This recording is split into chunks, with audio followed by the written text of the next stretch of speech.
En Bulgarie, nous serons accueillis par la plus grande école de la région, le collège Saint-Cyril et Méthodius, qui compte environ 700 élèves de 7 à 19 ans. Il est situé dans une petite ville de Smolian, dans le sud de la Bulgarie, une région agricole offrant un tourisme vert, tel que les forêts vierges et les rivières, abritant des espèces uniques de la flore et de la faune. Il existe également de nombreux endroits historiques et culturels. Les thèmes à traiter en amont de la mobilité en Bulgarie sont la réduction de l'empreinte écologique, impact sur l'environnement.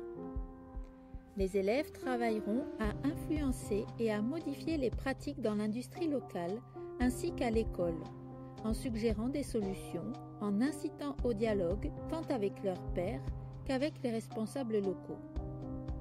Pour ce faire, ils pourront écrire dans les journaux et initier des campagnes d'information. Ils identifieront également les domaines d'amélioration dans leur propre vie et apporteront un changement réel pour réduire leur empreinte écologique personnelle. Le second axe de travail consistera à créer des espaces de travail collaboratifs à l'intérieur de l'école ou de la commune, bibliothèques, clubs, etc., pour faire apprendre, explorer et partager.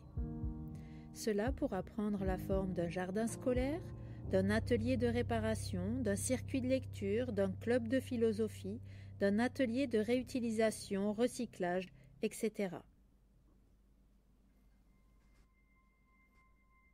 En Espagne, nous nous rendrons à Cullar Bega, situé dans la région de la Vega de Grenade, une zone agricole riche et productive grâce à la présence de l'eau. La ville accueille un flux important de migrants économiques en provenance d'Afrique du Nord. Le taux de chômage est important et la plupart des familles qui nous accueilleront sont de classe moyenne. L'école partenaire compte 580 élèves issus d'horizons divers, ce qui oblige à travailler l'intégration.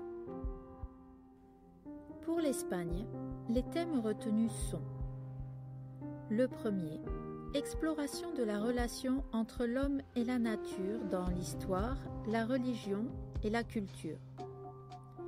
On pourra étudier des mythes, des peintures, des musiques, des textes religieux, des poèmes ou des vidéos sur les peuples autochtones en se concentrant sur leurs liens et leur connaissance de la nature. Les élèves utiliseront des outils d'information et de communication innovants pour planifier et coécrire des textes informatifs liés à l'un de ces domaines. Le second axe de travail sera des réflexions sur les perspectives éthiques pour relever les défis environnementaux. Notre dernière mobilité se fera en Norvège. Nous serons accueillis à As, dans une école secondaire qui compte environ 350 élèves. Elle est située dans une zone rurale à environ 45 minutes au sud d'Oslo. La ville d'As comporte 19 000 habitants. Étant la maison de l'Université norvégienne des sciences et de la vie, As attire des étudiants et des universitaires du monde entier, ce qui en fait une ville culturellement diversifiée et ouverte. Avant de se rendre à As, nos élèves travailleront les deux thèmes suivants.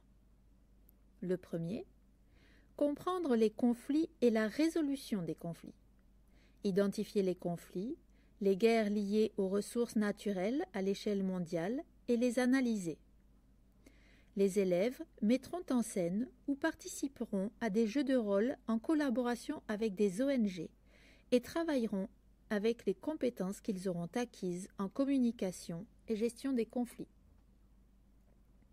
Le second axe de travail sera une réflexion sur les phénomènes liés à la durabilité, afin d'être en mesure d'évaluer de manière critique l'information. Les enseignants accompagneront les élèves dans des dialogues philosophiques tout au long du projet. La finalité est de développer la pensée critique et les compétences démocratiques. Merci de votre attention. À bientôt. Created using Powtoon.